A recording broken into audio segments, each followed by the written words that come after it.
Law professor Bernhard Schlink published The Reader, Der Vorleser, in Germany in 1995. 2 years later, an English version arrived in the United States, and it became a bestseller and a selection for Oprah's book club. The German newspaper Abendzeitung named the book Stern des Jahres, Star of the Year, and it was also awarded the 1998 Hans Fallada Prize, given to works that address social or political issues. Translated editions of The Reader won several international prizes, including the Grinzon Cavour Prize in Italy and the Prix L'Or Bataillon in France.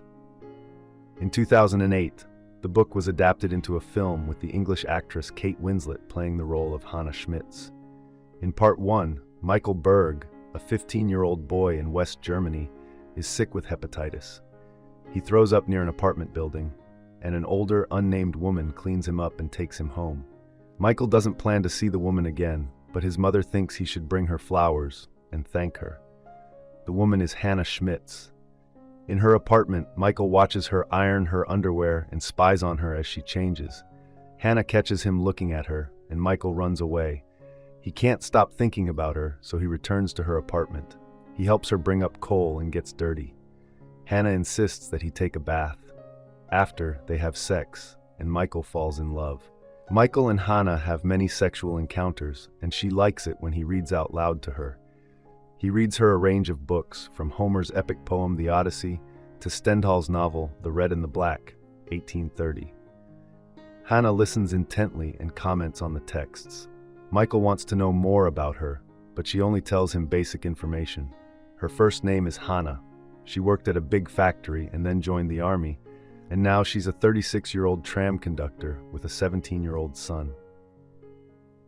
Michael likes that people might mistake Hanna for his mother, and when they go on a 4-day bike trip, they register as a mother and son. Their relationship is far from perfect. They have fights that leave Michael feeling hurt and confused, but they generally make up. As school starts, Michael makes friends his age and becomes attracted to a girl in his class, Sophie. He continues to see Hanna and doesn't feel like he's missing out by choosing Hanna over his friends, though he feels bad for leaving his swimming pool birthday party to be with Hanna.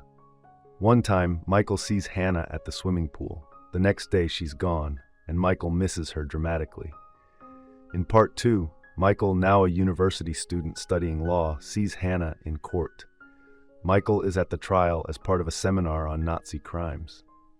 Michael discovers Hanna was a Nazi SS, Schutzstaffel, the Nazis' sweeping security force, guard at the notorious concentration camp Auschwitz, and then at a small labor camp in Krakow, Poland.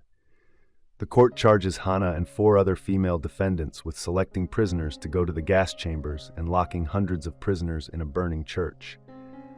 The trial transfixes Michael. He's the only student who goes every day. He closely monitors Hanna's body language and her case. She's not doing well. Her blunt, artless testimony makes it easy for the other defendants to turn her into the leader and make them less guilty. Hanna's lawyer is incompetent, and the judges are obtuse. A mother and a daughter survived the church fire, and the daughter testifies that Hanna picked young, weak prisoners to read to her each night before sending them to Auschwitz. Shortly after, Michael wanders the woods and realizes Hanna's secret. She can't read or write. Hanna's illiteracy pushes Michael to exhaustively examine notions of understanding, guilt, and complicity.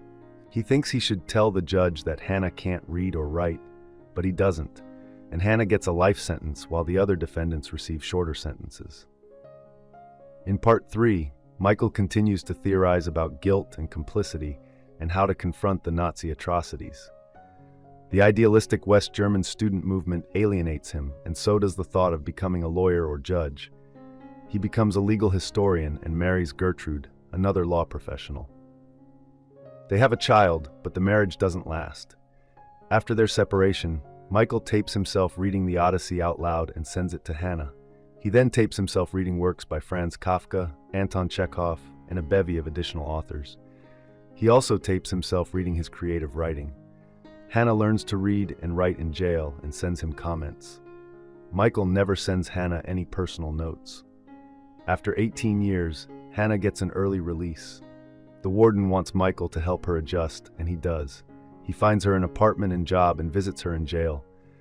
The interaction is awkward but still quite intense. They touch on the trial, and Hanna, frustrating Michael, says only the dead can understand her.